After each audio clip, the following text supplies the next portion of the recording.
Meron pa namang natitirang pera dito. Ito, binawas ko lang naman yung pinampiyansa ko sa'yo. Eh, yung wallet, nasaan? Tinapon ko sa basurahan. Dito ba? Oo, dyan nga. Di ko matik. Chami amoy.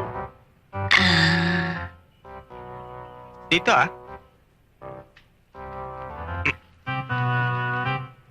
Ito na? ha? Andyan na? Ito na yata. Ito na yata eh. Sige, bilis. Ito na yata. Ito Bilisan na mo na. yata.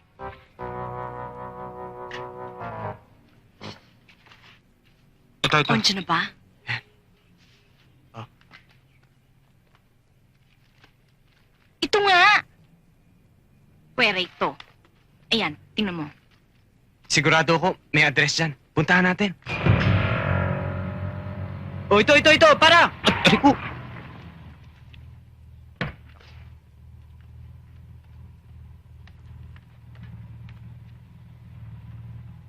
Sa'yo na yan, boss. Sige.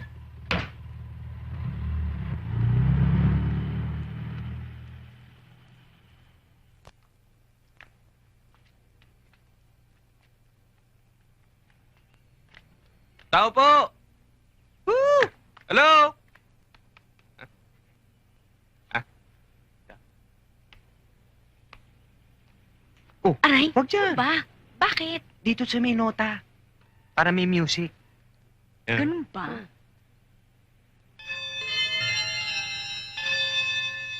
Ganda. Sana pinag-usapan mo na. Kaya ba natin isoli ang investment niya? Bakit hindi na lang natin i-lock yung shares niya sa ibang tao? Magkano ba yun? I-set up mo ako ng appointment. Ayaw na nga makipag-usap eh. Eh, sino ba yung kausap mo? Yung abogado niya. Tawagan natin si Mr. Hernandez. Dali, bilis! Pwede ba? Huwag ka na makigulo dito. Kanina pa ako suggest na suggest, hindi nyo naman ako pinakikinggan. Isip ako ng isip, sinasahin nyo lang mga ideas ko. Para kapang binabayaran nyo ako dito. Sir? Pwede ba? Lumabas ka na. At lalo ko nagugulo sa'yo eh. Paano ko kayo matutulungan? Excuse us, please. 1,000 level nga, hindi mo masagot ang pambansang bulaklak. That's really something. That's really something that hits my heart. Pinipersonan nyo na yata ako eh.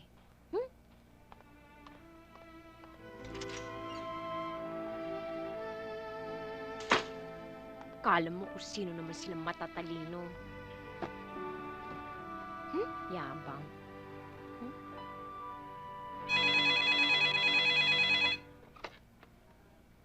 Mr. Benito Spinlac's office. How are you? This is Mr. Hernandez. Mr. Hernandez? Kamusta naman po kayo? Si Joanna po ito, yung executive assistant. Ano pong problema natin? Sabihin mo kay Nino, isoli ang pera ko. Wala siyang word of honor. Naku, sir. Ako na po ang humihingi ng sorry. Kung ano man pong pagkukulang ni Mr. Pinlac, pagpasensya niyo na po. Huwag naman po kayong padalos-dalos ng desisyon. Alam niyo, marami po talaga negosyong hirap ngayon.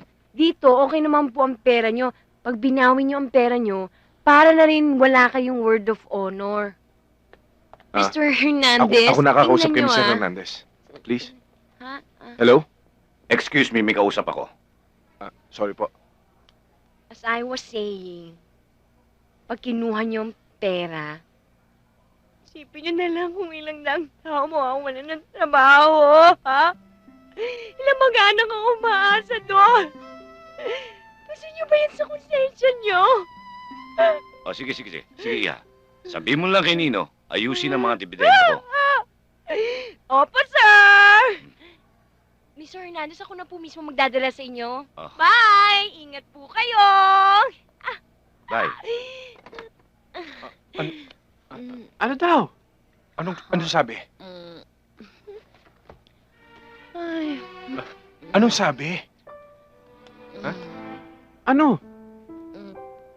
Joanna, anong sabi? Okay na daw. Basta lang ipadala niyo na lang yung cheque sa kanya. Ang ibig mong sabihin, hindi na siya maglalabas ng pera? Hindi. Grabe. Well, that's really something, huh? Grabe. Nakakapagod naman tong trabaho ko. Nakakagutom pa.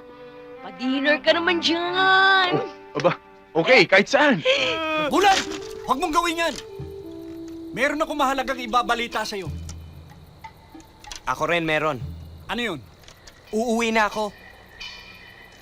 Ngunit, may...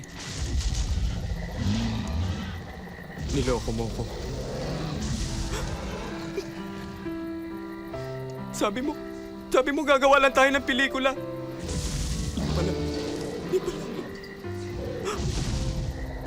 Di pala kikidnapin mo lang ako. Tapos dadali mo ako dito sa Jurassic Park. Pedro, ang... Maguayan, kung kailangan mo ako bilang bayani, I'm sorry. Nag-retire na ako eh. Wala na tayong dapat pag-usapan Ngunit pa. hindi mo... Meron naman akong sasabihin sa... Uy! Ang ibig ko sabihin, Pedro! nakikiusap ako sa iyo. Alam kong nililang kita. Ngunit yun ay dahil sa matindi naming pangangailangan. At humihingi ako ng tawad sa iyo. Subalit dumating na ang panahon para hingin ang higit pa sa iyong pangunawa. Gawin mo lang ito, Pedro. Ipinangangako ko. Ibabalik kita agad sa iyong dingding. Oh, siya. Pero pag natalo ko na yung mga kalaban, uuwi na tayo, ha? Sino ba makakalaban ko? Si Minokawa. Parating na siya.